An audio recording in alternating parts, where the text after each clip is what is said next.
নমস্কার বন্ধুরা, সুমিতা রান্নাঘরে সবাইকে স্বাগত। আবারও চলে এসেছি তোমাদের সাথে নতুন একটা ভিডিও শেয়ার করতে। আজ তোমাদের সাথে শেয়ার করব খুব কম উপকরণে খুব সহজভাবে এগ পাস্তার রেসিপি, কিন্তু এটা খেতে হবে খুব দুর্দান্ত।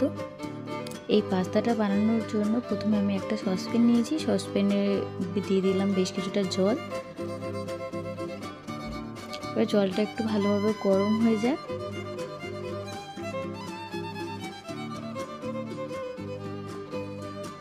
এবার দিয়ে দেব পাস্তা।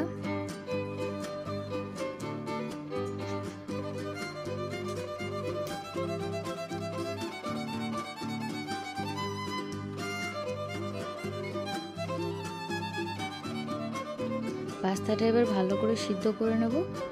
আর ওই পাস্তাটা জড়িয়ে যাওয়ার জন্য যে তেলটা দিতে হয়, আমি এখানে তেল কিছুই দেবো না, কিন্তু পাস্তাটা হবে পুরো ঝরঝরে। দেখো আমার পাস্তাটা 80% আমি সিদ্ধ করে নিয়েছি। নিয়ে পাস্তাটার জল ছেঁকে শুধু ঠান্ডা জল দিয়ে ভালো করে ধুয়ে আর জলটা ঝাড়াতে দিয়ে দিয়েছি।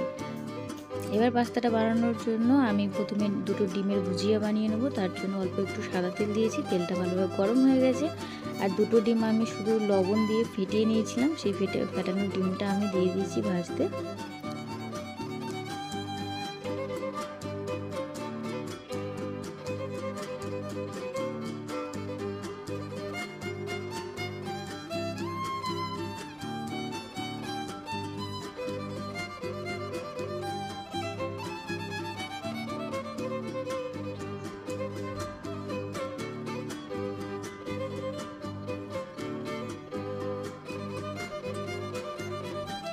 ডিমটা আমি পুরো ঝুড়ো বানিয়ে নেব।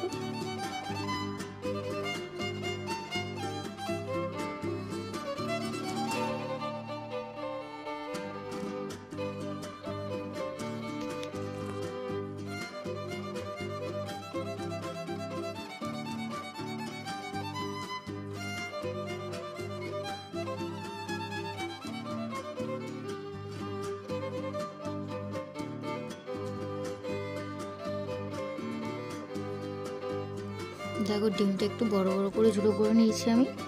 এবার ডিমটা তুলে নিয়েছি। এবার কড়াইতে পাস্তাটা বানানোর জন্য ফের অল্প একটু সাদা তেল দেবো। আমি খুব কম তেলে এটা বানিয়েছি, কিন্তু খেতে হয়েছে দুর্দান্ত। এবারে আমি একটা কাঁচা পাকা টমেটো ছিল, সেই টমেটোটা কুচি করে নিয়েছিলাম, আর কিছু কাঁচা পাকা লঙ্কা কুচি করে নিয়েছিলাম, আর একটা বড় সাইজের পেঁয়াজ কুচি করে নিয়েছিলাম। সব আমি একসাথে দিয়ে দিয়েছি, দিয়ে একটু ভাজবো।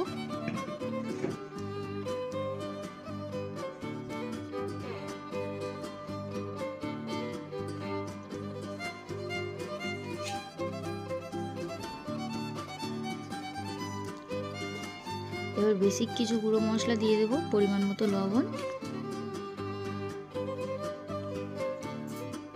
আর অল্প একটু লঙ্কা গুঁড়ো, আর অল্প একটু হলুদের গুঁড়ো।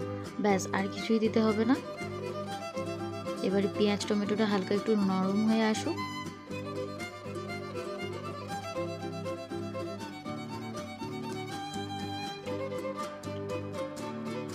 এবার পেঁয়াজ টমেটো হালকা নরম হয়ে এসেছে। আমি এখানে 3 থেকে 4 চামচ দিয়েছি টমেটো সস।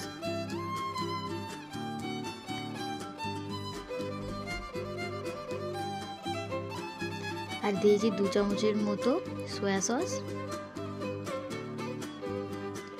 এবারে সবজির সাথে ভালো করে একটু ভেজে নেব সসটা।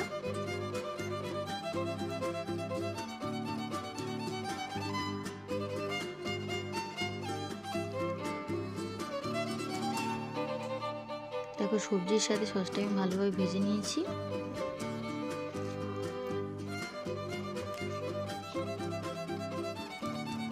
এবার সিদ্ধ করে রাখা পাস্তাটা দিয়ে দেবো।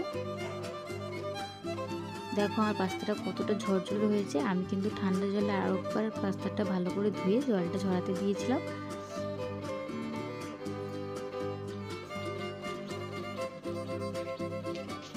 এবার দেবো ভাজা ডিমটা।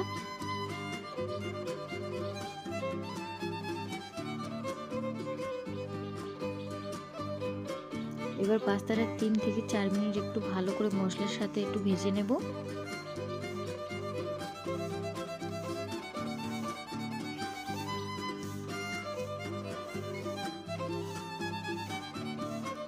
যখনই একটু খুচখাচ কিছু খেতে ইচ্ছা করে আমি এই ঝটপট পাস্তাটা বানিয়ে খেয়ে নিই। এটা খেতে খুব টেস্টি হয়, তোমরাও চাইলে বানিয়ে একবার খেতে পারো।